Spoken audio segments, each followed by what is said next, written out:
नमस्कार दोस्तों, सभी का फिर से स्वागत है एक धमाकेदार वीडियो में। दोस्तों आज की इस वीडियो में हम लोग काफी सारी मार्केट से रिलेटेड जुड़ी हुई खबर लेकर आ रहे हैं और आज हम लोग जानने वाले हैं कि कल की मार्केट का व्यू हम लोग को कैसे देखने को मिल सकता है। देखिए, जिन्होंने कल की वीडियो मेरी देखी होगी उसमें मैंने बताया था कि न्यूज की इंपॉर्टेंसी कितनी ज्यादा होती है मार्केट में, और इस समय जो वॉर सिचुएशन चल रही है, अगर आप न्यूज से नहीं जुड़े रहेंगे तो किस पल क्या खबर आएगी, उसका क्या असर पड़ेगा और उससे आपकी मार्केट में आपके ट्रेड पे क्या इंपैक्ट पड़ेगा वो आपको पता भी नहीं चलेगा। तो इसीलिए फिलहाल के लिए न्यूज से काफी ज्यादा जुड़े रहने की जरूरत है।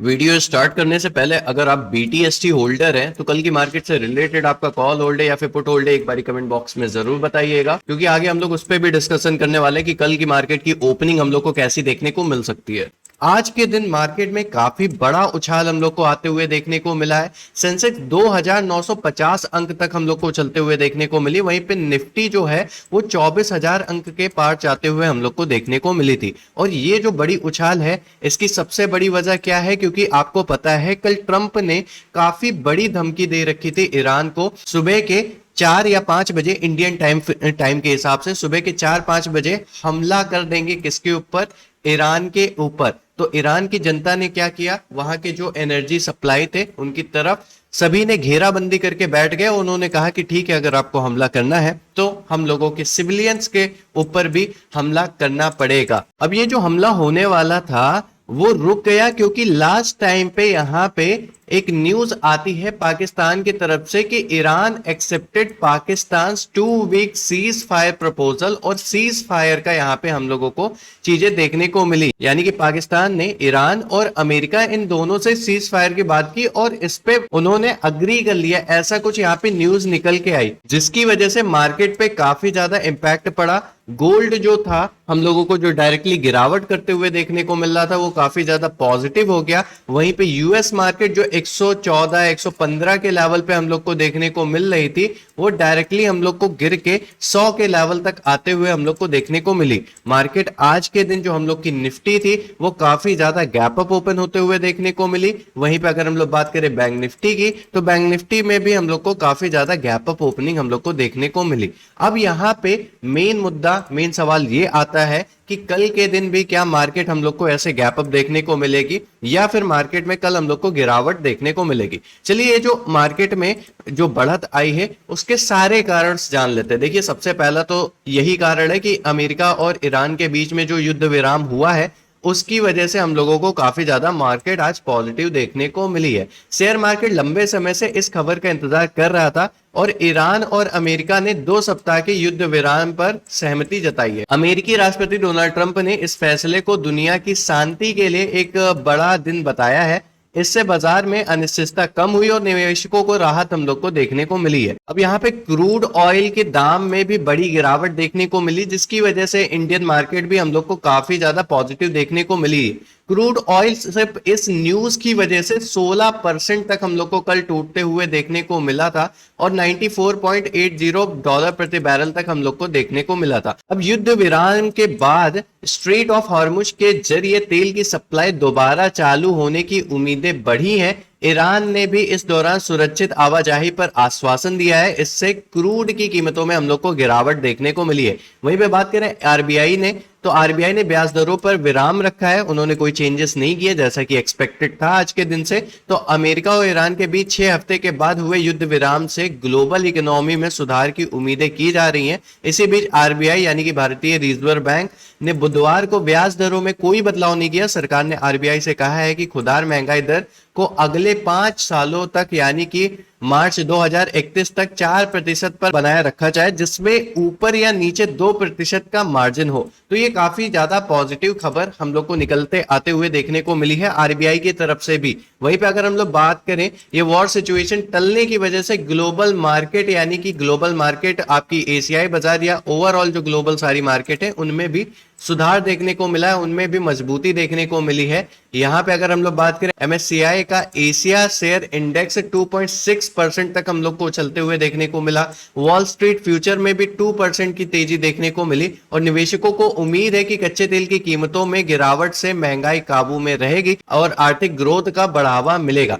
रुपया में भी हम लोग को आज के दिन मजबूती देखने को मिली, 50 पैसे मजबूत होते हुए हम लोग को रुपया देखने को मिला, 92.56 तक हम लोग को पहुंचते हुए रुपए की कीमत देखने को मिली थी। इससे बाजार में पॉजिटिव सेंटीमेंट बना। वहीं पे अगर हम लोग बात करें वैल्यू बाइंग की, तो वैल्यू बाइंग के चलते यहाँ पे निचले स्तरों में मार्केट में बाइंग तो हम लोग को देखने को मिल ही रही थी, और युद्ध विराम की खबरों से निवेशकों का रिस्क सेंटीमेंट्स यानी कि उनके अंदर जोखिम लेने की भावना बढ़ गई, जिससे चलते हम लोग के मार्केट आज चौतरफा वैल्यू बाइंग देखने को मिला है, और सोने और चांदी जैसी धातु कीमतों में काफी ज्यादा हम लोग को उछाल देखने को मिला है। लास्ट में अगर हम लोग बात करें इंडियन विक्स की, यानी कि हम लोग की वॉलेटिलिटी इंडेक्स, इसमें काफी बढ़िया गिरावट देखने को मिली, 5% तक की गिरावट देखने को मिली, और इसकी वजह से भी निवेशकों का जो यहाँ पे माहौल है, निवेशकों का जो भरोसा है मार्केट से, वो बढ़ते हुए देखने को मिला।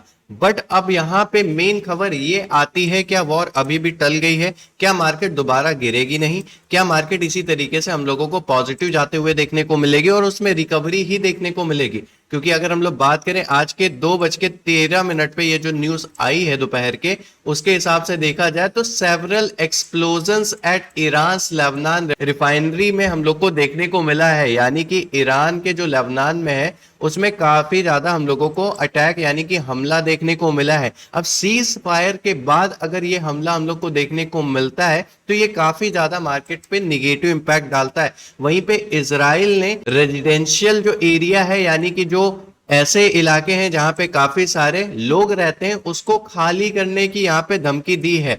तो यानी कि वॉर अभी पूरी तरीके से टला नहीं है। ये जो पॉजिटिव सेंटिमेंट्स बना, ये जो मार्केट आज काफी ऊपर जाते हुए देखने को मिली है, ये कल सेलिंग में भी तब्दील होते हुए हम लोग को देखने को मिल सकती है, क्योंकि यहाँ पे काफी सारी वजह है। पहला वजह ये है कि भाई मार्केट में ये जो पॉजिटिव न्यूज आने की वजह से क्रूड ऑयल जो कीमतें गिरी थी और यहाँ पे सकारात्मक माहौल बना था, जिसकी वजह से 2-3 दिनों से अगर हम लोग देखें तो लगातार निचले स्तरों से वैल्यू बाइंग हम लोग को देखने को मिली है। यानी कि जो निवेशक है जिन्होंने मार्केट में निचले स्तर से अपनी पोजीशन बनाई है, वो कल के दिन अपनी पोजीशन कट करते हुए या फिर अपना प्रॉफिट बुकिंग करते हुए हम लोग को देखने को मिल सकते हैं, जिसकी वजह से भी कल हम लोग को थोड़ी बहुत गिरावट देखने को मिल सकती है। वहीं पे सेकंड चीज अभी हम लोगों ने बात की कि भाई ईरान में सीज फायर होने की बाद भी काफी सारे अटैक हम लोग को देखने को मिले हैं। वहीं पे अमेरिका और एशियाई बाजार में आई जो तेजी है, वो कल सुबह गिफ्ट निफ्टी के जरिए भारतीय बाजार को एक गैप अप ओपनिंग दे सकती है।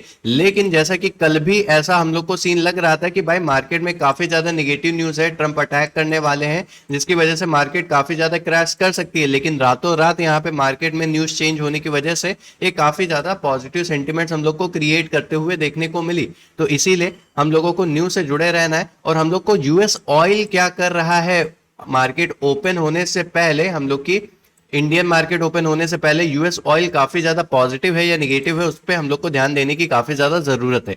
आरबीआई की पॉलिसी में कोई भी चेंजेस नहीं आया, ये हम लोगों के लिए, बैंक निफ्टी के लिए काफी ज्यादा पॉजिटिव सेंटीमेंट्स हम लोग को क्रिएट करते हुए देखने को मिला। वहीं पर अगर हम लोग बात करें इकोनॉमी सर्वे एंड जीडीपी की, तो 2026 के लिए जीडीपी ग्रोथ का अनुमान 7.4% लगाया गया है, जो लंबी अवधि के लिए निवेशकों का भरोसा बढ़ाते हुए हम लोग को देखने को मिला। अब बात करें एफआईज एंड डीआईज के डेटा की, तो आज की रैली में घरेलू संस्थागत निवेशक डीआईज का बड़ा हाथ रहा है मार्केट को ऊपर ले जाने में। हालांकि पिछले डेटा में एफआईज की बिकवाली ही देखी गई थी, लेकिन आज की बड़ी बढ़त के बाद कल का डाटा यह तय करेगा क्या विदेशी निवेशक वापस लौटे हैं या नहीं। और ये डेटा हम लोगों को रात के 7 बजे देखने को मिल जाएगा कि आज भी एफआईज ने सेलिंग की है या फिर बाइंग की है। ये हम लोग को कंफर्म है कि डीआईज ने काफी ज्यादा यहाँ पे हम लोग को बाइंग करते हुए देखने को मिले। वहीं पे अगर हम लोग बात करें अभी के लिए, फिलहाल के लिए इंपॉर्टेंट लेवल की, तो यहाँ पे इंपॉर्टेंट सपोर्ट लेवल की अगर बात करें तो 23,800 से 24,000 का लेवल जो है वो काफी ज्यादा इंपॉर्टेंट सपोर्ट लेवल हम लोग को देखने को मिल रहा है। अगर मार्केट इसके ऊपर क्लोजिंग देती है कल के दिन या इसके ऊपर ओपनिंग करती है और सस्टेन रहती है, तो ये एक मजबूत बेस हम लोग को बनते हुए देखने को मिलेगा। और यहाँ से हम लोगों के जो नेक्स्ट रेजिस्टेंस है 24,400 से 24,500,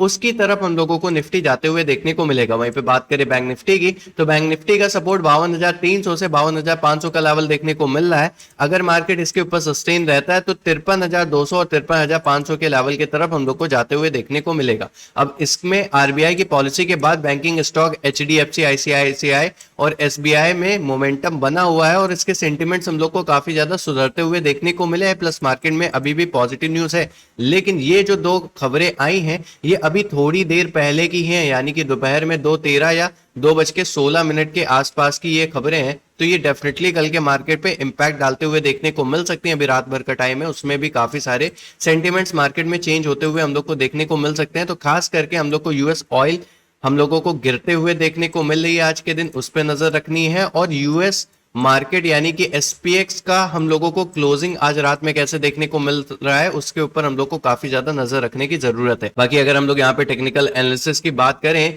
तो यहाँ पे 24,000 के लेवल के ऊपर मार्केट गई है। इसी के ऊपर अगर सस्टेन रहती है तो 24,400 के लेवल तक जाते हुए देखने को मिलेगी। इंपॉर्टेंट सपोर्ट 23,826 का, अगर इसको लूज करती है तो 23,600 या 23,400 के लेवल तक आते हुए हम लोग को देखने को मार्केट मिल सकती है। बात करें ओपनिंग की, तो ओपनिंग का व्यू मैं अभी भी फ्लैट टू गैप डाउन लेकर चल रहा हूं। बाकी कल की मार्केट में हम लोग को पता चलेगा कि मार्केट का ओवरऑल व्यू कैसा रहा। वहीं पे अगर हम लोग बैंक निफ्टी की बात करें तो बैंक निफ्टी में अपने रेजिस्टेंस के पास देखने को मिला है। अगर मार्केट 55,800 के ऊपर जाता है तो फिर हम लोगों को ऊपर की तरफ मार्केट जाते हुए देखने को मिलेगा। लेकिन अगर 55,000 के नीचे रहता है, 55,600 के नीचे ही सस्टेन रहता है या यहां से रिजेक्शन देखने को मिलता है, तो ये 54,800 या फिर 54,400 के लेवल तक भी आते हुए हम लोग को देखने को मिलेगा। बाकी ओपनिंग इसकी भी हम लोग फ्लैट टू गैप डाउन की ही हम लोग लेकर चल रहे हैं। बाकी आज की वीडियो आपको कैसी लगी एक बार कमेंट बॉक्स में जरूर बताइएगा। टेलीग्राम का लिंक डिस्क्रिप्शन में, उसको जरूर ज्वाइन करिए। मिलते हैं नेक्स्ट वीडियो में, तब तक के लिए जय हिंद, वंदे मातरम, धन्यवाद।